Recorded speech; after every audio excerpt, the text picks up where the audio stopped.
I was 16 years old and I was looking out the plane window and I've never felt a feeling like it. I remember looking out and going, my life's going to change forever now. Today I'm joined by my good friend, Diana Vickers, a singer, a songwriter, an actor, West End star, X Factor, 2008. I was 16 when I first auditioned. What pressure did you put on yourself then? I look back on that time when I was actually a pop star and I was really insecure. I really struggled with my body image. It's been so hard work. There's been so many ups and so many downs. I went into therapy at quite a young age. It was really good. I look back and I wish I would have enjoyed it more or had the confidence that I have now. The body confidence, the confidence in me. You've got to also trust the universe. And yourself as well, so that you can recover. No matter what happens, I can handle it. Hi, I'm Dr. Jane Leonard. I'm a GP and cosmetic doctor, and this is my podcast, The Confidence Clinic. Every week, I'm going to be sitting down with different guests to talk about their life stories. We're going to be talking about how they got to where they got, the challenges they faced along the way, and how their confidence has evolved along their journeys. Hi guys, welcome back to The Confidence Clinic. So today I'm joined by my good friend, Diana Vickers. Thank you for joining me. So to introduce Diana, Diana is a singer, a songwriter, an actor, West End star, and also a podcast host. So lots of things to cover. I always like to start off kind of, because we're talking about confidence and we're talking about how confidence evolves and grows. And the best way to do that is to kind of rewind and reflect what you were like when you were little. Yeah, of course. So what was little Diana like? Oh my goodness, what was little Diana like? I mean, I definitely came out singing and twirling from that womb. Like, I just loved it. I was actually a bit of a contradiction, you know? So I had massive confidence. I always wanted to sing and show off. Like I knew I had a bit of a talent. I was always being putting on sort of like little plays for my mum, my sister, and my auntie and my mum. I would sit down and sort of sing Celine Dion at them again and again and again. Really? I just loved it. But sort of like within school, I was definitely confident, but like, say for example, you know, we had to go up and sing a solo for music. I wouldn't be the first one up. I would sort of sit, observe, wait until the people did it, and then I'd be like, right there, I'm gonna nail this more, and then I'd get up and be like, right, I'm in now. But in other areas, I was, you know, really contradicting. I'd have a bit of a nervous disposition, and like certain things at school, let's say a teacher would call me out and go, Diana, what do you think about this? I would go bright red. I used to do that too. What's that about? I used to have honestly a really bad blushing problem. I've spoken about this so much on here, but I think maybe it's just like, I think it's a form of anxiety, and then when you put on the spot and everyone looks at you, it's just like you can just see it. I mean, I sometimes do it now though. Babe, I do it too. It's like I get a really bad blushing problem sometimes as well. Like say someone goes, I'm really upset about something, or like who's stolen like my makeup. It won't be me, but I'll go red. Oh really? Because it's more if a guy that I fancy still now. Oh, I'm like, why am I going red? I've got my body's turned to boiling point, and it's obvious. It's horrible. I go bright red. It's like, it's a really, really horrible thing. So yeah, I get it sometimes, but I think I quite like that about me as well, because it reminds me sometimes that like, I like that vulnerable side to me, and it reminds me of that younger self when it comes up sometimes. I'm like, oh, she's still there. Yeah, she's still, I know what you mean. It's not like there. you can't be sort of kid yourself. Yourself with the confidence that you've not got. Yeah, but it happens in weird things. It just creeps up on you. Isn't it really weird? Like sometimes I used to get it a lot around men.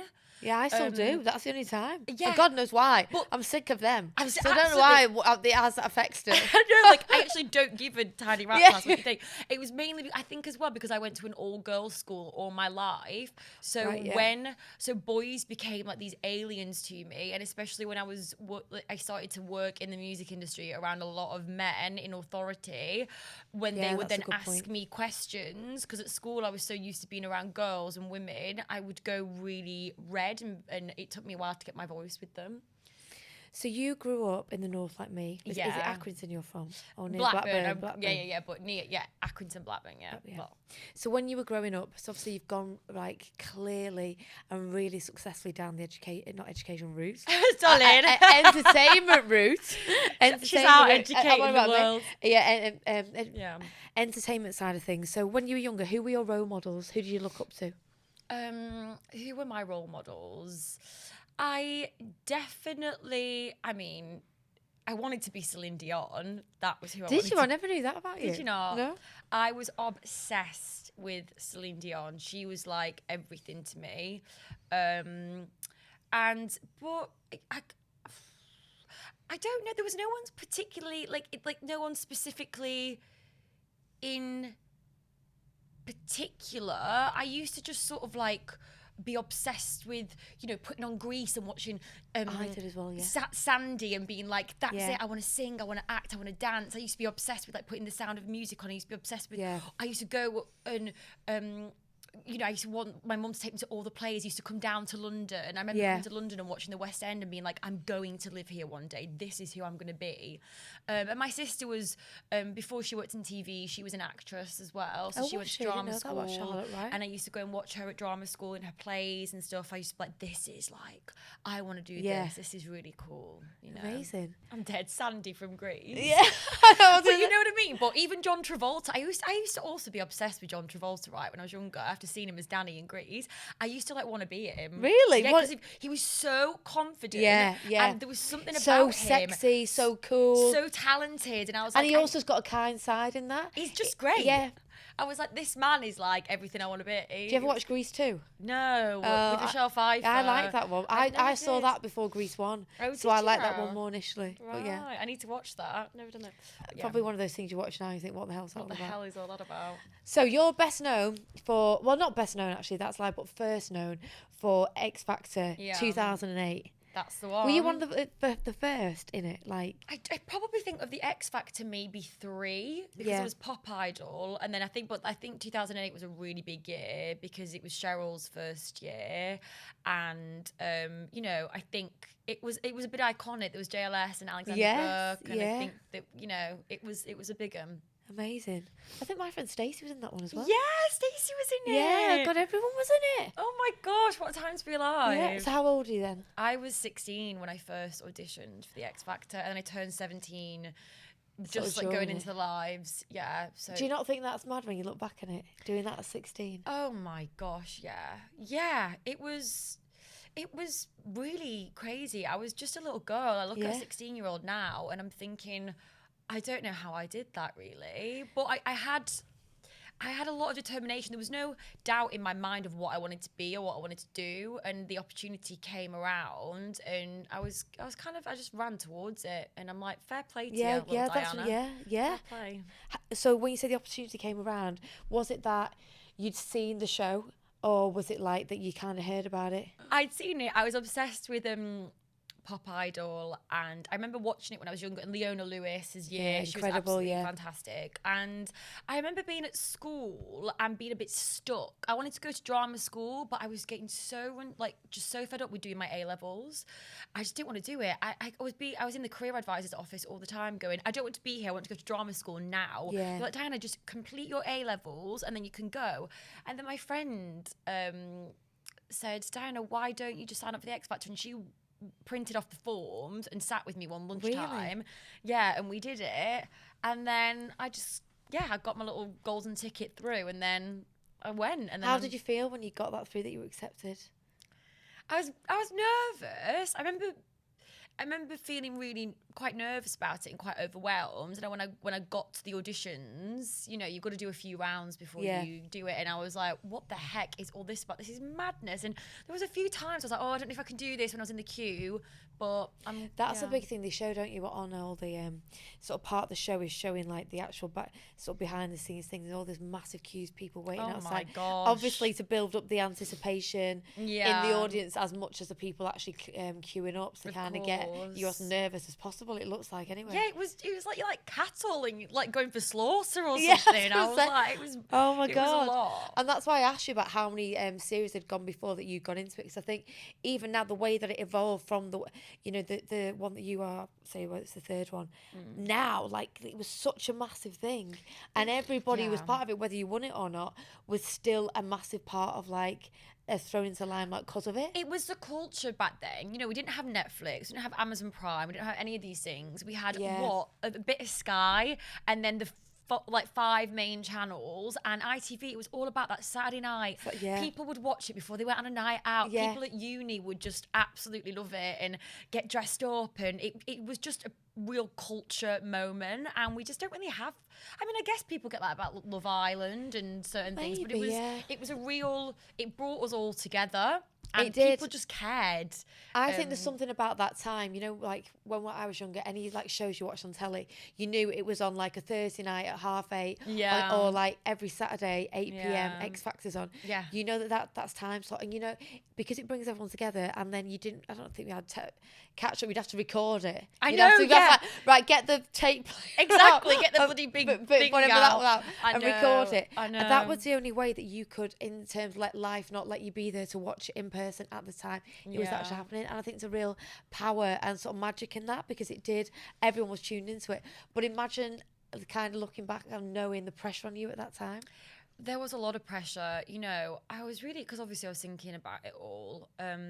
I was thinking about this, you know, speaking about here today, and I was thinking about it in bed last night, and I was like reflecting on all of that, and I was like, how did I feel at that point, and like what was it? How has it changed me? I always think I was a hyper vigilant person when I was younger, but it certainly made me more, like, very hyper vigilant, because I just sort of remember there was a lot of pressure, and I would get so nervous before I went out for the live shows. Even now, live TV scares me. I don't know what it is. It just terrifies me. It makes me not trust myself or something. It makes me feel like I'm just going to go and go. Yeah, same. It makes you think you're going to like forget how to speak English. Or just swear or collapse or do something absolutely mental. And so I'd get so nervous every time I went out, because I just felt this awful pressure. I would be the girl being sick or whatever. Really? So you physically got symptoms? I physically got so sick. Once I get out there, I'd sort of be fine, but I was almost like praying for it to be over. And then the aftermath of coming off stage and me looking around at, you know, Simon's people, of like, what did I do a good job? Needing reassurance, like, what's their face like now? He looked at me quite funny. Oh, that must mean I'm going. Like, it just really? and then you'd get the results back, and you're just constantly trying to monitor everything. Like, oh, that person's been off with me. Oh no, wait, they're bringing me into that room, so they must like me. I must have done a good job. God, so it's so a lot. Anxiety provoking. Very anxiety inducing. It was so yeah, and I think that's definitely affected me moving forward, in the fact I overthink things now, and in certain situations. I think that's a really interesting thing that I wouldn't have thought of it like that. I think the nerves and everything, obviously going on stage, that it's a live show, delivering what you've been practicing all week, and the pressure as it grows, the longer you stay on the show, the more you're created into Diana Vickers, as you're known as. Yeah. But then actually, you're right, the aftermath, you go on and perform, and it's probably like you just do something, you can't remember much about it. Yeah. And then you turn around and you have to kind of pick up the little nuggets of reassurance that you've got to interpret it that time like you see it to be. Definitely. That's so interesting. Yeah, and that's sort of had like I said, it's had an effect on me now. It's made me super hyper vigilant, because I'm just like, it's like a constant guessing game, and also you've got to remember that each week, you know, you could have that opportunity taken away. It's a game at the end of the day. It's like it's a show. It's a competition. And you were just constantly thinking, oh, I could get this taken away. So you were just constantly on edge, and then you'd feel the relief when you got through, and then you'd be thinking, oh, I can relax for a little bit, and then you'd be doing it again, and it's just your future relying on this system. You know? Yeah, there's amount of stuff that was resting on your shoulders through that. I mean, just to kind of, you know, not wrap up that bit when we're talking about it, but when you think of that, can you remember any particular amazing highs that you had, but then also any particular lows around that time? Oh my goodness. Highs. there was so many highs. Because you were so popular on it. I obviously didn't know you then. I know. But I knew, like, watched on the telly. She was a little icon. Yeah, you she know what? was. A real high for me was, and I really like this story because I remember this a lot. And it's when I went to, I got flown over for the judges' houses and I was in Cannes. And it's really nerve-wracking. You don't see any of Cannes. We were like blacked out windows. You just get put in like a little basement apartment. You don't see any of it. And it's like you get taken from A to B. And it's really nerve-wracking because you're thinking, this is it. Because if you get through to the live shows, it's a huge opportunity. It's life-changing. And I was really nervous. And for a second, it was the only time I doubted myself that I might not get through because the judges are so stoic. And then I got through, and as you know, it's so overwhelming. And I remember being on the plane home from Cannes to London, and it's when, so obviously I was going to go through to the live shows, and I just remember it. I was 16 years old, and I was looking out the plane window, and I've never felt a feeling like it. I remember looking out and going, I said to myself, I whispered, I was like, my life's going to change. God. And I just like, I really felt it. And I was like, my mum's going to be so proud of me. How amazing. And it was like, well, that's one of the nicest and this calmness in me and this opportunity and knowing this adventure ahead of me. It's almost so exciting, but also so relieving that you've got that space while up in the air when everything's going on around you. Exactly. And you're going up above it and you're kind of like, God. No one knew on that plane apart from those people. It was like my life just stood still for a minute. Yeah, before as you're chaos. Elevated out of that chaotic situation. Yeah, and that was great for me. And of course, like the highs of meeting all these great, fantastic people and, you know, being on shows and Britney Spears being backstage and Beyonce lurking around and having a singing lesson with Gary Barlow. Oh my God. And then it all unfolds and it's all these great moments. But that for me was I just remember that moment so clearly in my head. And a downer moment. Oh God, down. I used to get a lot of press back then, and I used to like it. I was the main person that they would target because I was 16, and I think you were really young and pretty and cute and vulnerable in some ways. Yeah, and I think they tried to, because I was doing this whole like, I was being really authentically myself, but I think they thought maybe I was being a bit sweet and innocent, whereas I used to go out and have a drink, it's, you know, whatever, and they got images of me with, you know, dancing around a pole and somewhere in Clitheroe and then with a red wine being like, Diana Vickers, not so sweet, and then they, you know, and then I had a boyfriend at the time, and then they were prying on my relationships, and it caused a lot this, so it's 16, isn't it? A lot. And also, who the hell is interested in a 16-year-old's love life? Well, loads of people by the sound of it and actually by the truth of it. But like, and so that was hard because it caused a lot of stress and it affected people around me, you know.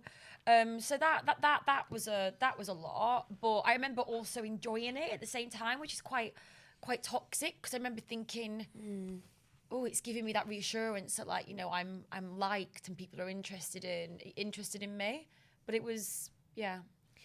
It's really interesting, actually, some of the points he said about the lasting effects of them. So the lasting effects of that feeling of like sudden need of reassurance from people of some things that are out of your control, and then obviously this always looking out over your shoulder because you're already hyper vigilant when you go into it, and then having that really sort of exacerbated by now that you're basically unprepared for this, your personal life at 16.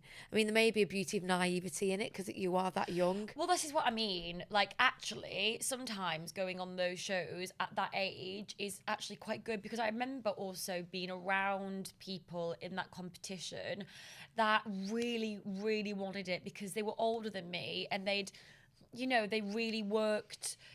They were working really hard. They were already gigging. I'd done a few gigs, but I was 16 at the end of the day. You know, I wanted it that badly, and I wanted it for my future because I was from a really small town in Blackburn. I knew that I had this talent, and I knew that I had this ambition, and I knew that it was my ticket out of there. And so I do, and it really, and I'm so glad, and I do think I was, I don't know if I deserved it. I don't know, whatever. Yeah, of course you did. But to get into that competition in the first place, how pop it was, particularly from the get-go after Pop Idol to what it was. Yeah. You know what I mean? It's not something that you've just kind of been, okay, let's do it. There was like, I'm sort of thinking of them cues. Yeah, I know, you know but there was something great in it that I was 16, and at 16 you're just like, yeah, whatever, I'll go for it. You're not worn down by life and trying and knocking on doors and, you know, for your career. So I was just like, sod it. So I had that like magic of, I guess, naivety. Yeah. You know. Also, it's such a brave thing, Diana, when you look at it and think not only to put yourself in that position as well, but to kind of handle the obvious spirals or roller coaster that you're going to go along being in it.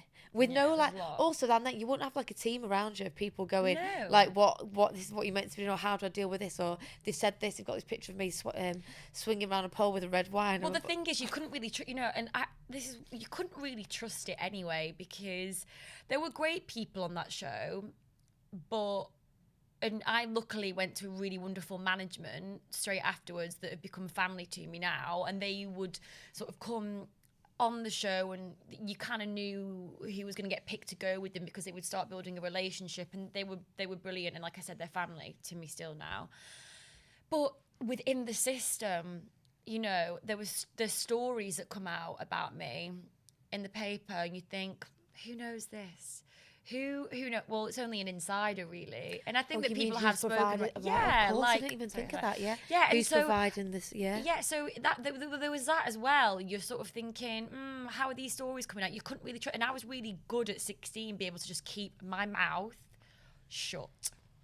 You know, and that's a good thing that my mother's always taught me. Just like, don't talk your business to people. Just like keep getting it in a circle. Yeah. So I didn't really know. There wasn't really anyone that I could really turn to and trust, because I wasn't quite sure. And you've got to be really savvy with these things. You're thinking, well, why is that coming out in the press? Okay, maybe it's because I can't really trust anyone around here. So now moving forward, then, so that was a massive tick in your career, doing that, thrust into the limelight at such a young age. And then you continue your career in singing, you get a record deal, you get loads of hit singles, you're there.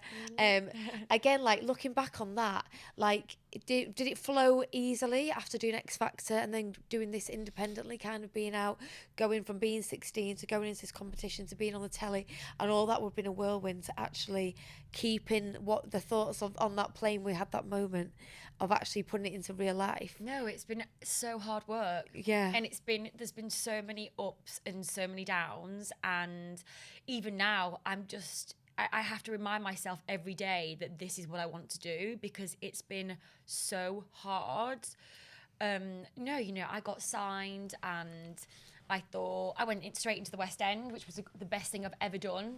I thank my lucky stars that I did that. I did Little Voice, and it was really critically, well acclaimed, and that really brought me into that community and got me respected at a young age, and it trained me. And then I did my album, and no, it didn't. I got really sort of buggered over by people. I remember I had my second single. I had a number one. My second single was going to come out, and a big sort of musician gave me a song for my second single, and I sort of changed the production and style of it, and then they heard it, and then he wanted to take it back, so he took the song away from me. And Can that happen then? So like, so you basically reworked it, put a different angle on it that made the song attractive to them again. Yeah, it did, and because it's their song, they have every right. They can take it back, and it's absolute bullshit.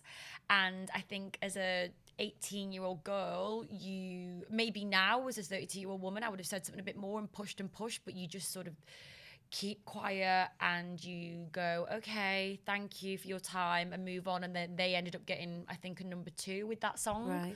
So it messed things up. And then, and then I got a TV series, and then you think it's going to be like the biggest thing of your life. What was that called again? Give Out Girls. And then a competitive thing came out at the same time called Drifters, and that did better. And then I was signed to RCA. Craig Logan, who signed me, then left. Another guy came in, brought his other acts, didn't get me. I was the biggest selling artist of RCA that year. and he didn't get me. So he was like, lost interest in me. So then it forced me in a way out, because I was like, I don't feel happy here.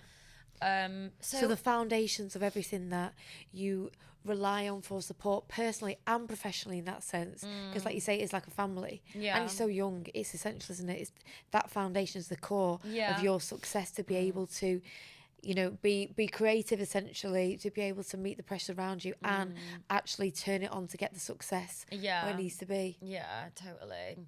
It's I don't know, it's been, like I said, it's just it's never ending. It's never ever ending, and I've come in and out of career. Like I was through with the music industry for a while, and I was just concentrating on my acting, and now I'm slowly sort of like creeping back into it, because I feel like that burns died a bit, or like my confidence is coming back, and I found like a new love for it again within the gay community. I'm feeling safe and brought in. Things like and that's what you do more recently. That's what I'm like. I'm sort of like dipping my toe in and testing it out, but not putting a lot of pressure. But yeah, it's like the question was, it's not been an easy ride. And looking back on those things, actually, so that's the whole thing, isn't it, about many industry. I think probably the entertainment industry is renowned for it. This way that, like, the highs are highs, but God, the lows are low. And like, God, you kind of, there's this real sense of always impending rejection. It could be like, also going back to what you said when you come off stage, you could be like, that was the best performance ever, or actually no, you're now in the critical bit of it not working out, and we're going to let you go. It's really it's a lot, and you live for these highs. Like, you know, I performed Mighty Hoopla Festival, like, and you go on stage and you've got people screaming at you, and like they've got banners like, I love you, Diana, and Princess Di, and you're like, oh my God, and it's like all this serotonin, all this love, and it's like intoxicating. I can only imagine what that's like. And you live off that high for like days, and I watch back the videos, and it's addictive, and you're like, oh my God, this is amazing, and then eventually it wears off, and then you feel again, you're like, oh right, okay, well I don't have a gig for a while, and actually what's reality? I've got this audition, and then you go for that audition, and then you don't get it, and you're like, oh okay, well and it's just it's a lot. And when you're saying about Mighty Hoopla and like being taken in more by the gay community, what initially brought you back to music? So knowing that interim, since I've known you, you've been doing more sort of like basically more plays again, so you're acting again. I do love acting. I've got something in the summer that I'm super excited about, you know, and I love that, but I don't know, sometimes I forget that I was a pop star, and I always wanted to be a pop star, and I actually am a pop star. And I think when you see me live on stage singing, everyone always says it makes sense. There's something about when I'm on stage singing live, singing songs and pop and everything, it makes sense, and it just fits, and I love that about me and what I can do. And I don't know, I think Glyn Fussell, who runs Mighty Hoopla, just had this idea. I've become friends, I've become close with Glyn, and he called me up last summer and was like, I'm going to put you on stage at Mighty Hoopla. Just trust me here. People are loving a bit of nostalgia. Just like, trust me. And like I said, I was like, okay, I was a bit nervous, but I got out there, like 5,000 people in my tent, just absolutely loving it. And it just gave me 5,000 people as well. It was just brilliant. And then I got back in the studio. I'm working with Dee Adams and George Clue and James Earp, and and Dee I've worked with for a while, and we were writing some really good stuff, and I'm like, this is fun. This is really, really fun, and this feels quite right. But let's see. And let's see. Are you working on that currently? Yeah, I am. That's amazing. I think also from what we saw about the lows that you've highlighted really clearly, and I think when you see them like that, it's understandable why it's so bloody hard. It's really relentlessly hard. It is, and you've got to really try. And like sometimes I feel like in every aspect of my career, I've got to really push every auditions. You've got to work really hard for an audition. You've got to learn all this material. You've got to learn a song. You go in, you spend like a week knowing this script inside out, and you go in for 15 minutes and then you leave it, and then you've got to move on to the next one. And then Key and D, I do my comedy, we've got to constantly think of songs and think of ideas and write. And then with music, you've got to go in, write songs, and then you've got to do all the social media that comes with it, and try and get a TikTok following and do all these silly little trends. It's all of these things that are all massive in their own right, but to kind of when you're trying to get get them all going and simmering all together, you've got to keep the plate spinning. Yeah. And I think because it's a creative thing, and it's not like that you're sat at home kind of just penning something together, and you can have an off day. Everything is being scrutinised, from the way you look, from the way you talk, from the energy you give, from the angle that you're coming from the way that you engage with that person. Everything is critiqued. Yeah. But what you are probably like, what I'm really hearing from this is everybody always remembers the bad things and really focus on the good. And you're clearly showing that along this journey that you've had, you've learned some massive skills from the challenges you've overcome. Yeah. And actually you're way more resilient than you think. Definitely. You know, and I think as well, the reason that I'm sort of like coming, maybe, I don't know what's going to happen with the music thing. I really don't. I could write and then go, it's not quite right. I don't know, because I don't think I would do it if it was perfect or felt right to me. But I think I look back on that time when I was actually a pop star, and I was really insecure about my body, about, you know, even my face, about just things about myself. And I look back and I wish I would have enjoyed it more, or had the confidence that I have now, and the body confidence, the confidence in me. Yeah. And I think there's something about coming back this time around is I know what it takes. It's like I'm looking back at myself going, okay, I know what it takes. I know what I have to do. I know how hard it is. I know how much I can be let down here. But I want to sort of give myself a little chance with this Diana that I am today, and the fact that I've accepted who I am. I've accepted this phase. I've accepted this body. I've like, this is what it is. And I'm not going to let any scratty comments from some sort of troll get to me. Oh God, I mean, yeah, there's so many things there. I think, like, just going back to, I mean, I think a lot of what you said comes back to being kind to yourself, understanding the pressure over, knowing that, like, loving yourself in the sense that, like, you are like a 10 out of 10 on all of those things, and your personality and the person you are. But it's really hard to see that when you've got so many pressures doubting yourself. Yeah. Just going back to that time then, and I think it's important to kind of sort of focus on how far you've come in terms of dealing with it. What pressure did you put on yourself then in order to try and maintain this whole thing of perfection, going from the way you look, from the way you are on camera, to the way your body is? I really struggled with my body image when I was younger, and I did have a bit of an eating disorder when I was just before I went on the X Factor. I think and that was hard. And then I got on the X Factor and it kind of went away because I was just so caught up in it. And then I put on weight again, and I was feeling happier because I wasn't focusing on this habit. And then I went into therapy at quite a young age. It was really good. I was provided by my management a really brilliant therapist that I have still a really wonderful relationship with now. And I think it's really, really essential.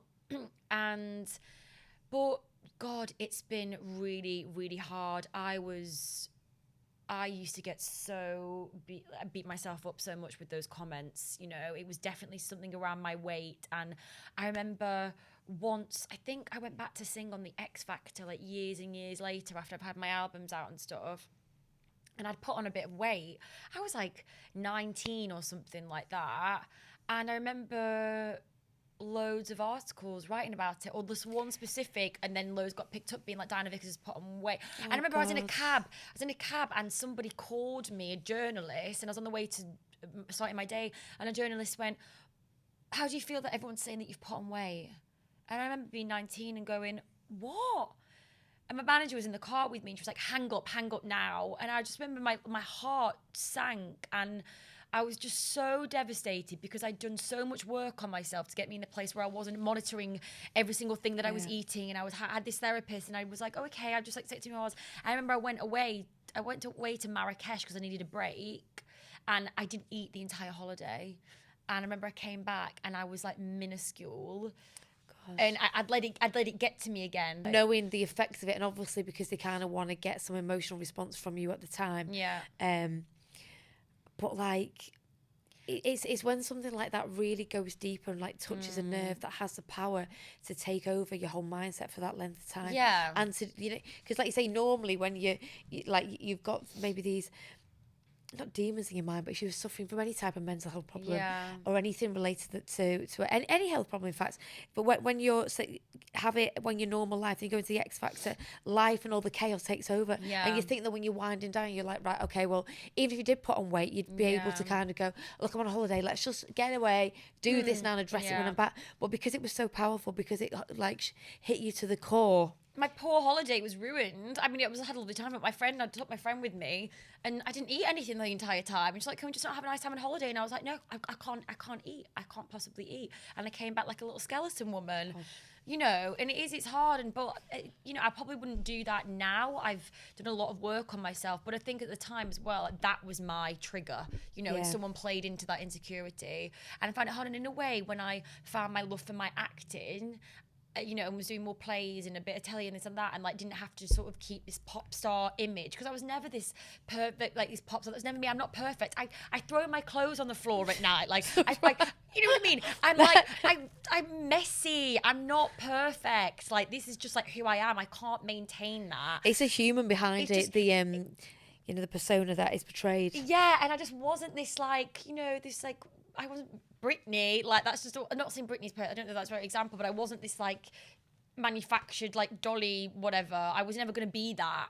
Britney, can we take that out? I don't want to Britney. It's just like I wasn't this like perfect thing, and I knew that, and I think that I felt that pressure in being a musician. And now it's totally different. Everyone's praised for being different, and I was praised at the time for being different as well. So now it's I don't know all why about... I felt that pressure anyway, because everyone was embracing me for being different anyway. Exactly. And I think it's like now everything's based on being authentic, being true to yourself, showcasing all your imperfections as well as your perfections.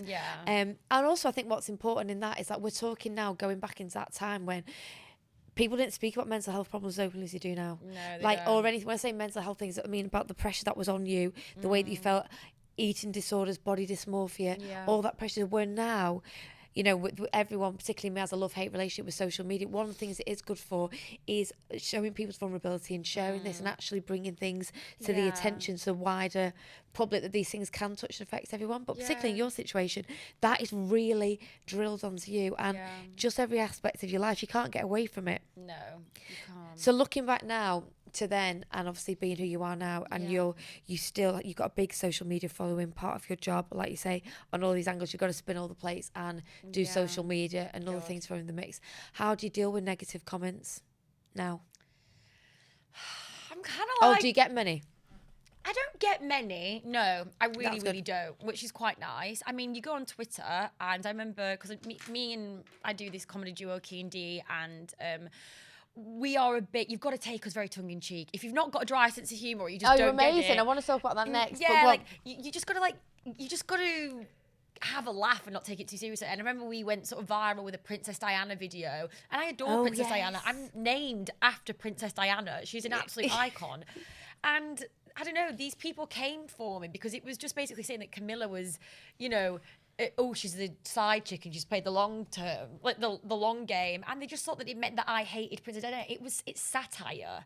And I remember I was in loads of headlines and got loads of comments, and I did get really upset that day. But after a day, I go, oh, shut up. If you don't get it, you don't get it. Yeah, and that's a work in progress, isn't it? From where you've come from, for learning actually what you think, what the people around you think matters the most. Yeah, unless it really hits a nerve, like it really hits, like plays into an insecurity. But not right now. Saying that, no, not now. Now I'm 32 years old. It just doesn't. Things don't really faze me. That is the power of time, isn't it? The power of like learning, actually going. Actually, if people always sit around and have the time to analyse every move you're making with a negative critique of it, and not people you want to be listening to anyway. No, of course. Like if I post something on social media and so people message me, be like, oh, I don't think you've been, like the other day someone said something about I'm being sober at the moment, and I'm very sarcastic with things like, oh God, I'm out and I'm drinking this awful, it tastes rubbish, and everyone's having a wine, and someone was like, how about you try and spin it in like in a positive way? And I was like, oh, actually, my which I am doing, but my humour, I was like, you're not really getting my humour here, but I get what you're saying, so I'll take that into consideration if people that do follow me might not get that side of my humour, because like people might be looking at me as as like, oh, Diana's not drinking, so maybe I should do this good thing for my mental health. Exactly. So I don't want to be negative about it. Yeah. So And I also do take some things on people board. might not know the full picture of watching your story unfold and might not only have caught up with what you're doing the first couple of posts and might not get the full picture of what your sense of humour is like. Yeah, I think this person actually was a new follower, and they were following me because they don't drink, and they found out I was doing the sober thing. Right. So I think that then they didn't really sense. get my sense of humour, and I was like, you don't really get it, but right, okay, whatever. So talking about sense of humour, talking about comedy, let's talk about the comedy duo. Yeah. You and Kiara. It's amazing. Anybody who hasn't watched it, listen to it. It's amazing. And it's so... Well, the thing I wanted to ask you about is like, so talking about creativity, the stories links to the songs that you come up with, because it's basically like telling stories through the songs that you're singing. Like when I've asked, I think it's Kiara I've asked before, you pull them together so fast. Yeah, it is just quite silly. Like, honestly. Yeah, but they're amazing. Oh, thanks. No, it's really fun. It's a really funny outlet. And, you know, we always, Kiara lived with me, and we'd have the piano set up in the living room, and we just always just start singing random little songs. Like, we just do it all the time, and and once we find something that we find hilarious, we can just go off on a tangent with it, and we could write a song in literally about 5 minutes. Like, yeah. Which have been the most popular songs?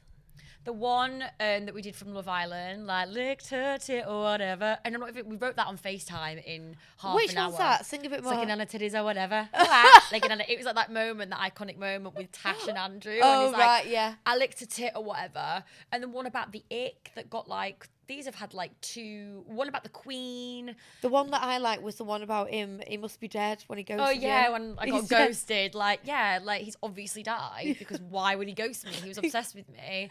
Yeah, I think that people just really relate. You know, it's silly, and we're honest. Please tell me you're going to continue doing those. Yeah, definitely. It's yeah, we are. We're going to get back and do the podcast, and we just started writing a song. I've not been in a very silly mood recently. You know, sometimes life gets in the way. And you get... Well, that's what I mean. It's creativity. All of these things are bits of you that you can't just turn on. Yeah, no. It's hard, and I do find a lot of it is... A lot of the silly songs are about my awful dating life, and I haven't really been out there right now, but I'll get back out there, and there'll be more silliness.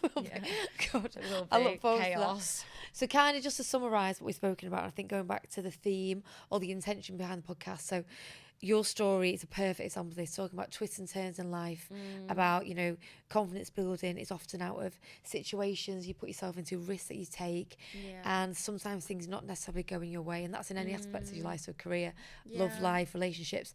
They either teach you something or redirect you to something better or more suited to you. So if you've got any advice for anybody who's going through a difficult time, maybe that might be, you know, something challenging related to career, when we spoke about the highs and lows, particularly when you're in the limelight and the pressures of the entertainment industry, and also those things that lean more into your personal life that, you know, can easily touch a nerve, and maybe it's causing you to overthink things or get stuck in a moment. What advice do you have for anyone? Big things, you know, but anything. Oh my God. You've got a few minutes, go on, nail it. As in, like... Just advice for difficult times. Oh God, practical advice, what you do, what? or any mantras you tell yourself, or any things that you watch to take yourself out of it. Just...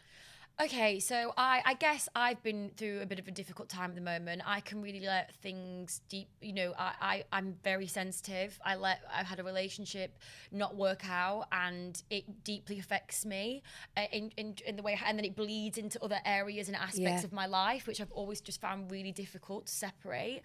I always think, no matter what, and I watched Angelina Jolie say this the other day, first of all, when things happen, feel it. I just got to sit with it, feel it, and go right through it. Yeah. And I've gone through it now, and now I'm coming out the other end, and it's made me more creative, and my juices are flowing. I think, and now I'm leaning on these tools that I have, and I'm going to Kiara, and I'm writing, and I'm using the outlet when it's ready to be let out as an outlet. I just think, feel it. But like, I tell you what I listen to Feel the Fear and Do It Anyway is a really good audiobook and Manifest by Roxy Yeah, Fanusi. They're When I right, run, I listen to these things and it's just like a reminder, little mantras. I've started to do a gratitude journal every single morning, which I write down 5 things that I was grateful for. I saw you doing that. Yeah, our friend Sam did that for a bit, didn't he? Yeah, and it really does help you. Just you're reminded of these little things, even if it is just like, oh, that really nice, that barista that asked me how my day was, or it was really sunny today and it felt like spring was coming. It's just like, it's a little reminder. And always just feel stuff and never push it down and talk. You know, what the good thing about me and Key is I get to her, she comes to mine or I come to hers like twice a week. And first of all, we sit down, we make each other a coffee and we talk and we'll have a little cry and I'll tell her everything that's on my mind. And then we get it all out and then we start to laugh and then we start to create and then the good things start to flow. So I think it's just... Yeah. I think that's excellent advice. I think as well, it's going back to the idea that it's okay, everyone does it to get stuck in a moment. Yeah. These things are powerful and they can make you feel like your life stopped for a moment and it's not going to go on normally again. But it's that trust, again, take it from me, the more these things happen to you, the more kind of, not hardened you get to it, but more trusting in the process of recovering from it. You've got to also trust the universe, like every time. And yourself as well, so that you can recover. Yeah, you can. This is the mantra in Feel the Fear and Do It Anyway. And she was saying, no matter what happens, I can handle it. I can handle it. And it's like, I have to repeat that to myself. I've been in a bit of a trauma response the last couple of months with things that have gone on, and now I'm coming out the other end, and I'm like, I need to learn not to go into that, and I can. But it's okay that happened, and now I can't waste any more time, and I can handle it. And it also, it's not a weakness of yours to feel those thoughts. No, it's just, not. And it's just how you handle them, you learn it by doing it. It's not like, oh, just get over it. That's worse advice I can give. Yeah, and sometimes like actually, if you push things down and you don't feel them, then like they're gonna crop up somewhere else. So I'm hoping that like I've literally gone through everything right now, and I'm like, okay, I can move forward now, and no matter what, no matter anything that happens. It makes you a stronger person. Yeah. You learn something from everything. And I guess the biggest thing is you've got to like trust that, you know, everything, my friends always say, everything has to happen for a reason. What is meant for you won't pass you by. Yeah. And it redirects you to something better. Or it's not rejection, it's redirection. Yeah. And it's doing this and trusting yourself enough to believe in that the uncertainty in front of you isn't, you know, it is meant to be there. Yeah, it's meant to be. This is like, someone said something like, you know, by neglecting all this upset and rejection and guilt or just loss and all these things in life that feel really horrendous and traumatic, and only wanting the good stuff, it's actually turning your back on what it is to be a human being. Because being a human is about all of these things that happen, and it makes us who we are. I mean, I've been feeling really down recently, and sometimes I've never felt more alive than putting on a song and crying about this heartbreak and feeling like a girl in a movie, you know. And I'm like, I feel shit, but I feel really alive right now. You know, I feel alive. You might as well, ride the wave. Yeah, totally. Just go in, be melodramatic, like whatever. But just know that, listen, I got a phone call the other week and it was like, I felt so crap and rubbish, and then my friend was like, you got that part, so I'm now busy all summer doing a part, you know, doing a really wonderful play, and that'll be a new adventure. Things can just trust that something's I can always change in coming an instant, can't they? Yeah, totally. What a chat. Oh, what a chat, Dr. Jane. Thanks so much for coming and sharing all that so openly and me. Honestly. I wish we can carry on, but we're out of time. I know. And also, I don't really do this very often. Thank you. I'm grateful for you Dr. Jane is just like, she makes you feel dead comfy. Oh, thanks. You do. Thank you so much. And good luck with everything else you do. And standing by for the next chapter. Thanks, darling. Thank you, babe.